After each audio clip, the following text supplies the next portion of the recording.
Online हयातीचे certificate असे download करा. आता तहसील कार्यालयाचे हेलपाटे होतील बंद. महाराष्ट्रातील लाखो ज्येष्ठ नागरिक आणि गरजू बांधवांसाठी संजय गांधी निराधार योजना आणि श्रावण बाळ योजना या जगण्याचा मोठा आधार ठरत आहेत.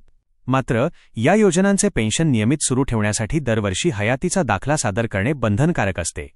यासाठी वृद्ध नागरिकांना तहसील कार्यालय, आपले सरकार सेवा केंद्र किंवा महा ई सेवा केंद्रावर जावे लागते. वाढते वय, शारीरिक अशक्तपणा, लांबचा प्रवास आणि खर्च यामुळे अनेकांना मोठा त्रास सहन करावा लागतो. पण आता काळ बदलला आहे. शासनाच्या डिजिटल सुविधेमुळे घरबसल्या मोबाईलवरूनच हयातीचा दाखला देता येणार आहे. त्यामुळे आता तहसील कार्यालयाचे हेलपाटे मारण्याची गरज उरणार नाही. ऑनलाईन हयातीचे सर्टिफिकेट असे डाउनलोड करा. आता लाभार्थी स्वतःच्या मोबाईलवरून काही मिनिटांत लाईफ सर्टिफिकेट म्हणजेच हयातीचा दाखला ऑनलाईन जमा करू शकतात. यासाठी शासनाने बेनिफिशरी सत्यापन ॲप्लिकेशन हे अधिकृत ॲप उपलब्ध करून दिले आहे. ही सुविधा विशेषतः ग्रामीण भागातील ज्येष्ठ नागरिकांसाठी मोठा दिलासा ठरणार आहे. बेनिफिशरी सत्यापन ॲप्लिकेशन कसे डाउनलोड करावे? स्टेप 1. प्ले स्टोअरवरून ॲप डाउनलोड करा. सर्वप्रथम तुमच्या मोबाईलमधील गुगल प्ले स्टोअर उघडा. त्यानंतर बेनिफिशरी सत्यापन ॲप्लिकेशन असे सर्च करा. ॲप डाउनलोड करताना त्याचे व्हर्जन 1.2.2.2 असल्याची खात्री करा. त्यामुळे तुम्ही अधिकृत आणि अद्ययावत ॲप वापरत आहात याची खात्री होईल. ॲपमध्ये लॉग इन कसे करावे? स्टेप 2. आधार आणि मोबाईल नंबर टाका. ॲप सुरू केल्यानंतर पुढील माहिती भरावी लागेल. 1. आधार नंबर. 2. Mobile number. यानंतर तुमच्या मोबाईलवर OTP येईल. तो टाकून लॉग इन प्रक्रिया पूर्ण करा. हयातीचा दाखला ऑनलाईन कसा द्यावा? स्टेप 3. योग्य पर्याय निवडा. लॉग इन झाल्यानंतर खालील क्रमाने पर्याय निवडा.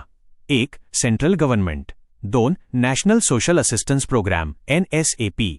3. Beneficiary verification. यानंतर लाभार्थ्याचा आधार नंबर, मोबाईल नंबर आणि ईमेल ID भरावा. खालील कन्सेंट बॉक्सवर टिक करून सबमिट बटणावर क्लिक करा. पुन्हा एक OTP येईल. तो टाकून पडताळणी प्रक्रिया पूर्ण करा. चेहऱ्याचे स्कॅनिंग कसे करावे? स्टेप 4. फेस व्हेरिफिकेशन प्रक्रिया. ही प्रक्रिया सर्वात महत्त्वाची आहे. मोबाईलचा कॅमेरा लाभार्थ्याच्या चेहऱ्यासमोर स्थिर धरा. स्कॅन पर्यायावर क्लिक करा. लाभार्थ्याला डोळ्यांची उघडझाप करण्यास सांगा. चेहरा योग्य प्रकारे दिसल्यानंतर ॲप आपोआप फोटो कॅप्चर करते. तुम्हाला वेगळे बटण दाबण्याची गरज पडत नाही. सत्यापन यशस्वी झाले की काय दिसेल? ऑनलाईन हयातीचे सर्टिफिकेट प्रक्रिया पूर्ण झाल्यानंतर स्क्रीनवर थँक्यू असा संदेश दिसेल. तसेच पुढील माहिती स्क्रीनवर दिसेल. लाभार्थ्याचे नाव, रजिस्ट्रेशन डेट, बेनिफिशरी ID, योजनेचे नाव. ही माहिती दिसणे म्हणजे तुमचे सत्यापन यशस्वीरित्या पूर्ण झाले आहे. BSA ट्रान्झॅक्शन ID का महत्त्वाचा आहे? सत्यापन पूर्ण झाल्यानंतर तुम्हाला BSA ट्रान्झॅक्शन ID मिळेल. हा नंबर तात्काळ लिहून ठेवा किंवा स्क्रीनशॉट काढून जतन करा, कारण हा ID ॲपमध्ये आपोआप सेव्ह होत नाही. भविष्यात हयातीचा दाखला डाउनलोड करण्यासाठी हा ID आवश्यक असतो. ऑनलाईन हयातीचे सर्टिफिकेट असे डाउनलोड करा. स्टेप 5. सर्टिफिकेट डाउनलोड प्रक्रिया. ॲपमधील व्ह्यू बेनिफिशियरी सर्टिफिकेट पर्यायावर क्लिक करा. तिथे तुमचा BSA ट्रान्झॅक्शन ID टाका. सबमिट बटणावर क्लिक करा. यानंतर तुमचा डिजिटल हयातीचा दाखला स्क्रीनवर दिसेल. तो तुम्ही PDF स्वरूपात सेव्ह करू शकता किंवा प्रिंट देखील काढू शकता. कोणत्या योजनांसाठी ही सुविधा उपलब्ध आहे? हे ॲप NSAP अंतर्गत येणाऱ्या विविध योजनांसाठी लागू आहे. इंदिरा गांधी राष्ट्रीय वृद्धापकाळ निवृत्तीवेतन योजना, संजय गांधी निराधार योजना, श्रावण बाळ योजना. ऑनलाईन हयातीचे सर्टिफिकेट काढण्याचे फायदे. 1. तहसील कार्यालयाचे हेलपाटे बंद. ज्येष्ठ नागरिकांना आता लांबचा प्रवास करावा लागणार नाही. 2. वेळ आणि पैशांची बचत. प्रवास खर्च आणि दिवसभराचा वेळ वाचणार आहे. 3. घरबसल्या प्रक्रिया पूर्ण. संपूर्ण प्रक्रिया मोबाईलवरून काही मिनिटांत करता येते.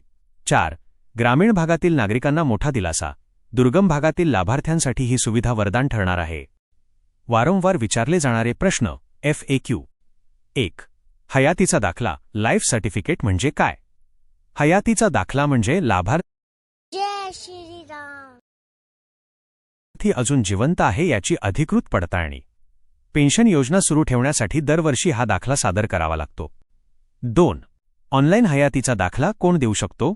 ज्या लाभार्थ्यांकडे आधार कार्ड आणि मोबाईल नंबर आहे आणि जे NSAP अंतर्गत येणाऱ्या योजनांचे लाभार्थी आहेत ते सर्वजण हे ॲप वापरू शकतात. 3. हयातीचा दाखला देण्यासाठी कोणते कागदपत्र लागतात? आधार कार्ड नंबर, नोंदणीकृत मोबाईल नंबर OTPसाठी बेनिफिशरी ID असल्यास. 4. BSA ट्रान्झॅक्शन ID म्हणजे काय? हा तुमच्या हयातीच्या दाखल्याची डिजिटल पावती क्रमांक आहे. प्रमाणपत्र डाउनलोड करण्यासाठी हा ID आवश्यक असतो. 5. हयातीचा दाखला ऑनलाईन कधीपर्यंत करावा लागतो?